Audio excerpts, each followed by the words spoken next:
जय हिंद दोस्तों, स्वागत है आपका एक बार फिर GK and current affairs by CK sir में। दोस्तों आज है संडे और मैं आप लोग के लिए एक बार फिर से लेकर के आ गया हूं संडे कमेंट बॉक्स। तो मैं आज आप लोग के कमेंट्स का रिप्लाई दूंगा और इस वीडियो को कंप्लीट देखिएगा। हो सकता है कि आपके भी मन में जो सवाल आ रहे हो वो आज आपका प्रॉब्लम सॉल्व हो जाए। और दोस्तों अभी तक आप मेरे चैनल को सब्सक्राइब नहीं किए हैं तो चैनल को सब्सक्राइब करने के साथ साथ बेल आइकन पर दबा करके ऑल पर क्लिक कर लेना है, क्योंकि इसी तरह का हेल्पफुल कंटेंट दोस्तों मैं यहाँ लेकर के आते रहता हूँ। अगर हाँ आपका भी कोई मन में सवाल है तो आप जो है कमेंट करके पूछ सकते हो और मैं जो है हो सकता है तो नेक्स्ट संडे आपके कमेंट्स का रिप्लाई दे दूंगा। तो आइए चलते हैं वीडियो के तरफ। दोस्तों पहला कमेंट्स है वो लिखने वाले हैं जितेंद्र कुमार जी और ये लिखते हैं, नमस्कार सर, मैं एक जमीन पर 32 साल से घर बनाकर रह रहा हूं। जो जमीन का मालिक हमसे पैसा लेकर जमीन रजिस्ट्री नहीं किया और वह दूसरे राज्य में रह रहा है और उसका पाटीदार उसका सारा जमीन दूसरे को बेच रहा है और हम लोगों से कहता है कि वह हमारा पाटीदार आने वाला नहीं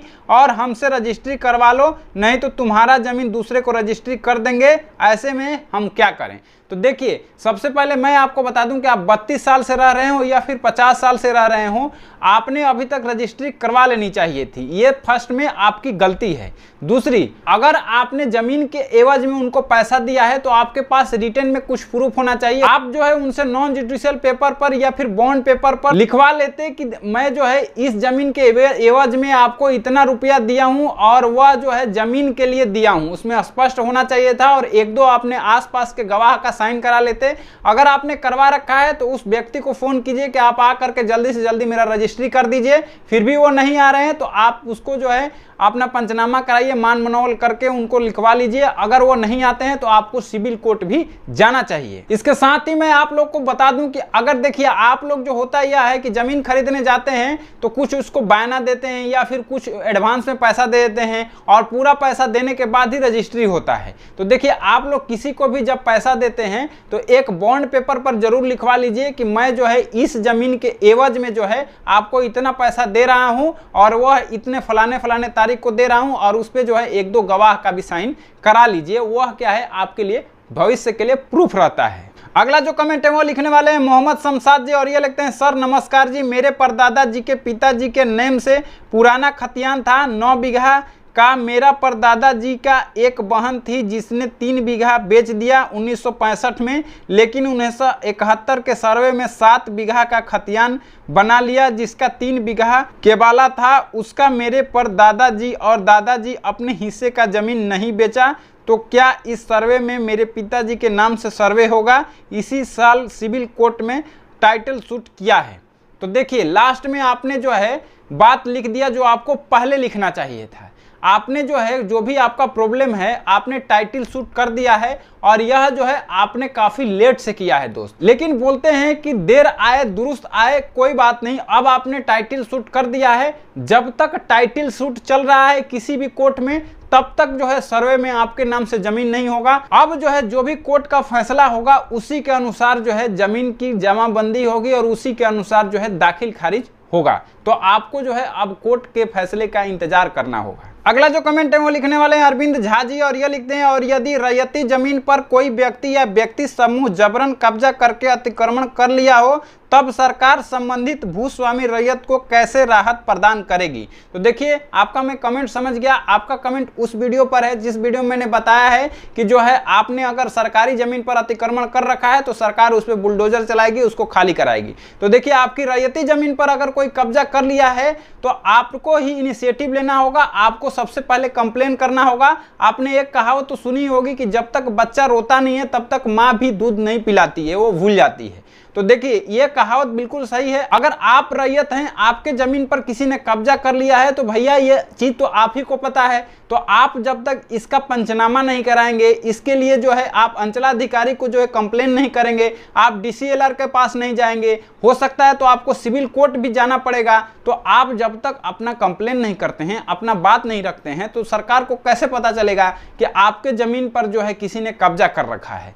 तो आपको जो है इसके लिए आज ही पंचनामा करा लेना चाहिए और शांतिपूर्ण ढंग से जो है इसका समाधान निकाल लेना चाहिए। अगला जो कमेंट है वो लिखने वाले हैं ट्रूथ जी, और ये लिखते हैं सर्वे कितने दिन तक चलेगा। तो देखिए पिछले के वीडियो में भी मैं बता दिया हूं कि सर्वे जो है दिसंबर 2023 तक कंप्लीट करना है। तो हो सकता है कि दिसंबर 2023 तक इसको कंप्लीट कर लिया जाए। हाँ, कुछ जो है किंतु परंतु तो लगा ही रहता है हर काम में। तो देखिए इसको जो है आगे भी पोस्टपोन हो सकता है अगर इस टाइम रहते नहीं हुआ, लेकिन सरकार का पूरा फोकस है कि दिसंबर 2023 तक इसको कंप्लीट कर लिया जाए।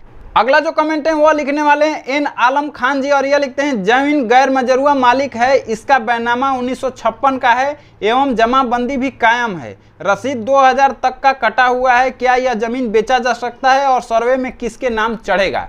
तो देखिए मैं कई बार वीडियो में भी बता दिया हूं कि जो आपका जमीन अगर जो है 1946 यानी 1946 से पहले अगर आपने खरीदा है और वह गैर मजरूआ खास जमीन है यानी गैर मजरूआ मालिक जमीन है, जो जमींदार बेचते थे वो अगर आपने 1946 से पहले लिया है तब आप जो है उसका रैयत असली है, आप उसका जमीन को बेच सकते हैं। लेकिन आपने जो है जमीन 1956 में लिया है तो आप इस जमीन को नहीं बेच सकते हैं। आप इस जमीन को जैसे ही बेचेंगे यह जो है जमीन फिर से सरकारी हो जाएगा। तो इसलिए जो है इस जमीन को आप बेच नहीं सकते हो, आपको मिला है इस जमीन पर जो है आप खेती कीजिए, व्यवसाय कीजिए, कुछ भी कीजिए, लेकिन आप जो है इस जमीन को नहीं बेच सकते हैं। रही सर्वे की बात, सर्वे में भी जो है इसका जो है सरकारी नाम से खाता खुलेगा, उसमें जो है गैर मजरूआ खास जमीन के नाम से खाता खुलेगा और उसमें रिमार्क में जो है आपका नाम लिखा जाएगा कि आपको जो है यह जमीन अलॉट किया हुआ है। अगला जो कमेंट है वो लिखने वाले हैं मोहम्मद फिराज खान जी, और ये लिखते हैं सर मेरा नाम से जमीन का रसीद कटता है और कुछ नहीं है, तो मेरे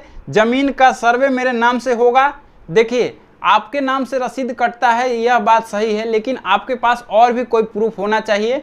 रसीद कटता है यह काफ़ी नहीं है, लेकिन आप रसीद के तौर पे भी जो है प्रपत्र 2 भर सकते हैं। उस जमीन पर कोई आपत्ति नहीं आती है तो सर्वे टीम जो है आपके नाम से खाता खोल देगी। लेकिन बेहतर आपके लिए यही रहेगा कि समय रहते ही आप जो है उस जमीन का नकल निकाल लीजिए। नकल जो है कहाँ से निकालते हैं आप मेरे प्ले लिस्ट में जाकर के सारे वीडियो देखेंगे तो आपको पता चल जाएगा। आप जो है उसका नकल निकाल लीजिए, उसके बाद में जो है आप बेफिक्र हो जाइए।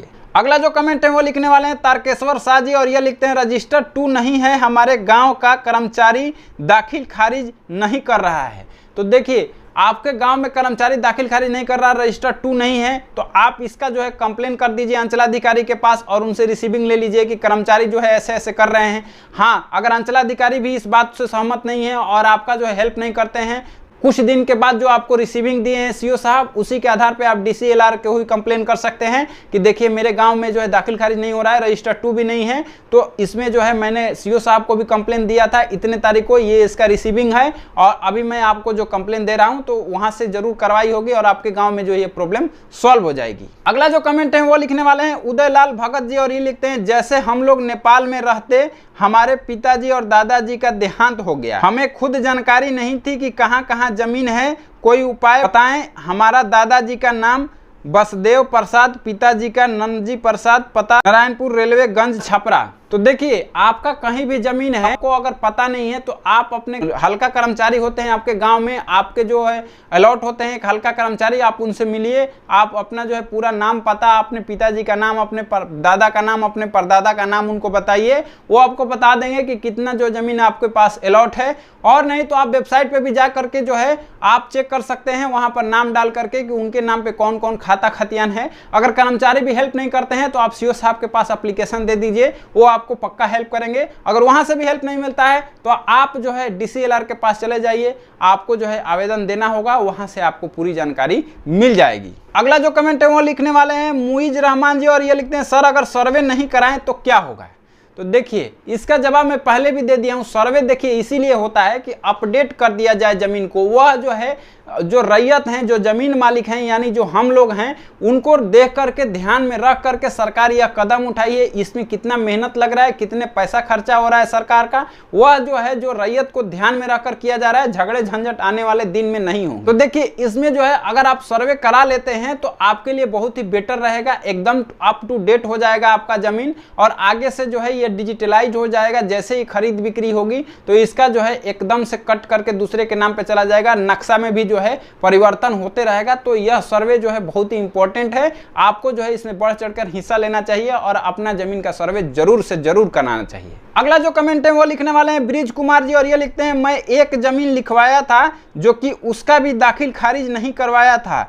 अब मैं जब दाखिल खारिज करवाने गया था तो उसका रसीद मांग रहा है, तो मेरे दाखिल खारिज नहीं किया जा रहा है, तो इसके बारे में बताइए। तो देखिए, दाखिल खारिज कराने के लिए रसीद वह कर्मचारी मांग सकते हैं आपसे। अगर कर्मचारी आपसे रसीद मांग रहे हैं तो आप जो है जिससे भी जमीन लिए हैं उनसे एक रसीद मांग लीजिए कि देखिए अब मेरा दाखिल खारिज अटका हुआ है तो आप मुझे रसीद दे दीजिए। इसीलिए बोला जाता है कि जब आप जमीन लिखवाते हो तो 3 महीने के अंदर ही जो है आप जो है अपना जमीन का दाखिल खारिज करा लीजिए। हो सकता है बाद में जो है बेचने वाला आदमी आपको रसीद ना दे, वो या फिर वहां से कहीं चला जाए या फिर हो सकता है उसकी मृत्यु हो जाए, कई सारे कारण हो सकते हैं। तो इसलिए मैं आप लोग को सजेस्ट करता हूं कि जब भी जो जमीन लिखवाते हैं आप 3 महीने के अंदर जो है उसका दाखिल खारिज करा लीजिए। अगला जो कमेंट है वो लिखने वाले हैं दीपक कुमार जी और ये लिखते हैं, छोटे भाई के नाम पर जमीन है तो बड़े भाई का उसमें उसका हो सकता है अगर छोटा भाई नहीं देना चाहता हो।